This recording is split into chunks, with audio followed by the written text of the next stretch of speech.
Hi folks, and welcome back. As promised, I'm trying to put up more shorter videos more frequently as I'm working on improving the quality of my recording in DCS and hopefully my editing as well. I had one or two comments on my earlier Era 4 video about the Mirage, asking if I would do a MiG-29 video on Contention Cold War as well. I had every intention of doing one, but I ended up enjoying the Mirage F1 so much I almost missed my chance. I managed to get one flight in a MiG-29 before the server switched over, and here it is. But I have to warn you, you've probably seen a lot of great videos from creators like Nazgul, Bullet for My Enemy about using the full fidelity MiG-29 effectively on multiplayer servers. This is not going to be one of those videos. This is going to be how not to fly it online. As you may have guessed from the title, this video is an abject lesson in why practicing offline is no substitute for the actual online PvP experience. So if you want to see what goes wrong for me, stick around to find out.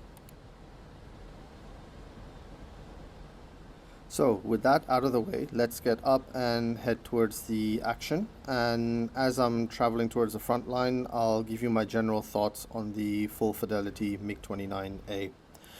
I have to admit that after the disappointment of the F5 remaster, which should never have been a paid upgrade in my opinion, and the very rocky state of the Chinook in early access, which admittedly I'm watching from the outside as I didn't buy it, I had very low expectations for the full fidelity Mig29. I was mentally prepared for something that would basically be like a clicky cockpit FC3 module with some new textures. However, I have to admit here that I was wrong. ED have actually delivered something quite nice. The high points are a very good external model and in my opinion an absolutely stunning cockpit.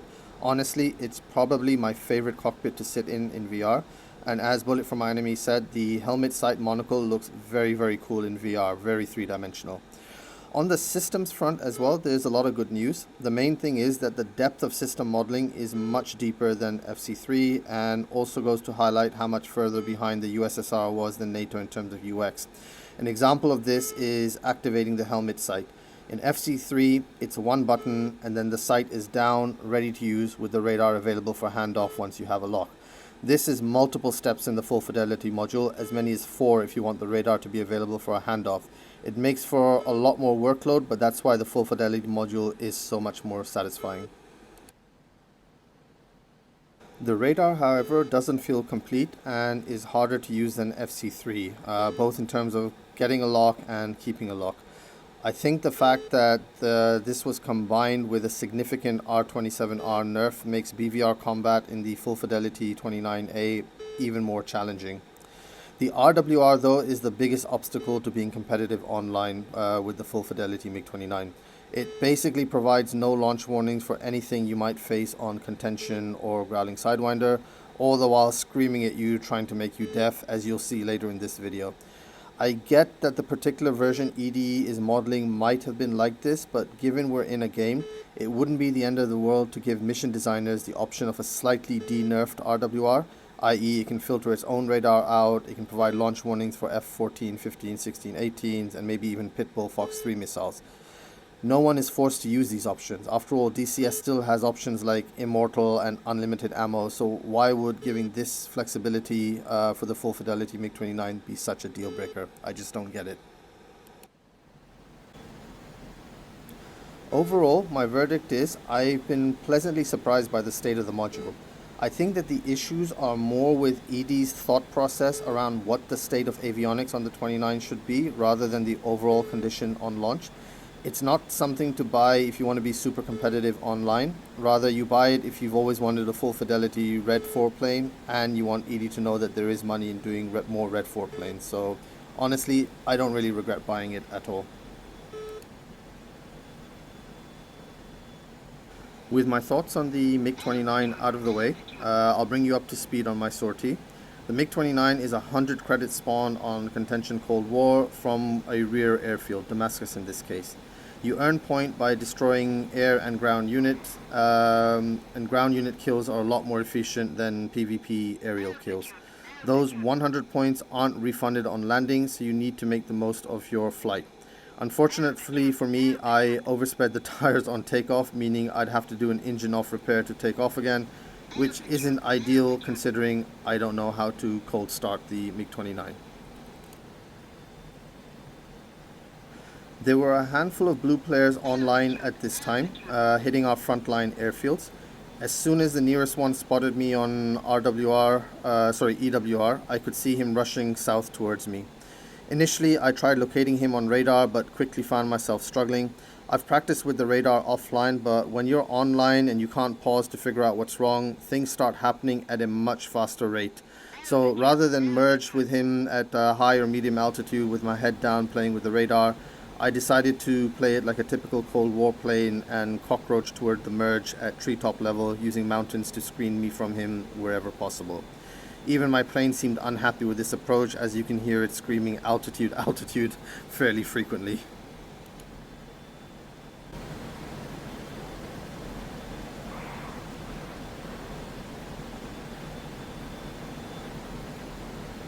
Eventually, from EWR reports, I can tell that he's within a few miles, so I need to start trying to pick him up visually.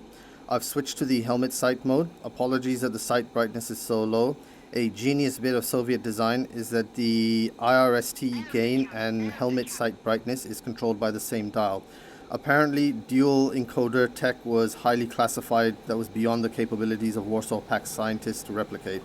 In any case, I had IRST gain turned down, which is why my helmet sight pipper is so dim.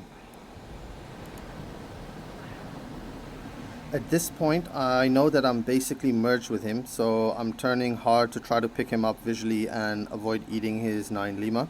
I wasn't dropping flares yet because if he hadn't picked me up, the flares would give away my position. I do spot him and try to lock him with my helmet sight, but I'm not having much luck. However, I am behind him, which means I'm in control and I'm willing to turn quite hard to stay behind him because I'm confident I can recover any lost energy better than he can. But as I pull him into my HUD, I spot 2 parachutes, meaning he's punched out. Now, I don't think this guy was low on fuel, so I'm assuming he thought he was going to be shot down and ejected to deny me the kill.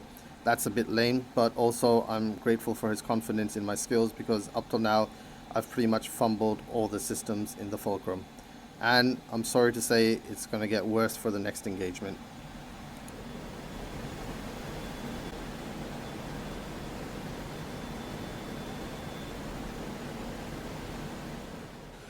I then see another F4 around 25 nautical miles away heading in my vicinity, so I decide to head towards him.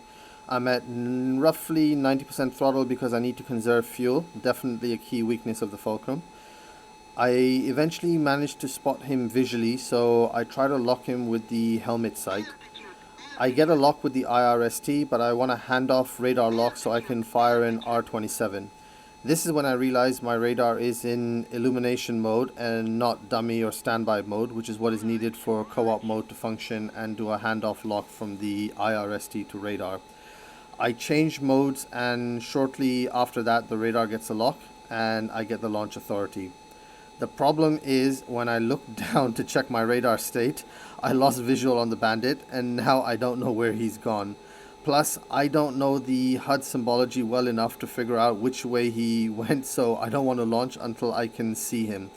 Finally, I decide to say F it and just fire, hoping to follow the missile to him. Of course, he avoids the missile, but it kind of works because at least I have eyes on him again and we're merged. Honestly, I don't know how I didn't eat a Sidewinder before that merge, but he's in my house now. This is my time to shine. Except I'm messing up the BFM as well because I'm pretty sure I'm at least 100 knots too fast for best rate speed. So although I am outrating him, I'm not outperforming him as much as I should. I then decide to reverse and try to take it one circle because I think the F4 will struggle at low speed a lot more than I will, but I don't see him initially. And when I do get eyes on him, eventually I realize that he's also reversed and we're back in a 2 circle. I decide to flare because I think for a moment that he's going to get nose on to me, but honestly that wasn't really a threat. But now that we're back to a 2 circle, I'm outperforming him pretty handily and pulling him around the circle.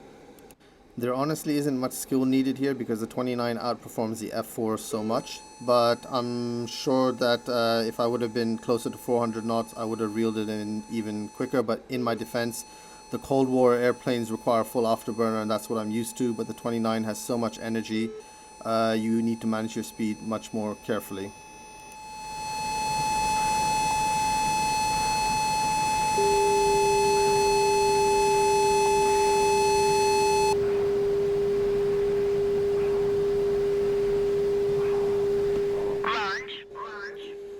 Eventually, I do pull him into the HUD, get the launch tone and fire. Surprisingly, he doesn't flare, which means he takes a hit and goes down. So even though I don't see the crash, I saw the kill credit in the kill feed. After this, I was heading back to S.A.L.S.A to refuel when I spotted another F4 on EWR and decided to head towards him. But I experienced an skill issue, let's say, when I clipped a tree and went into the ground. So not a very glorious end at all.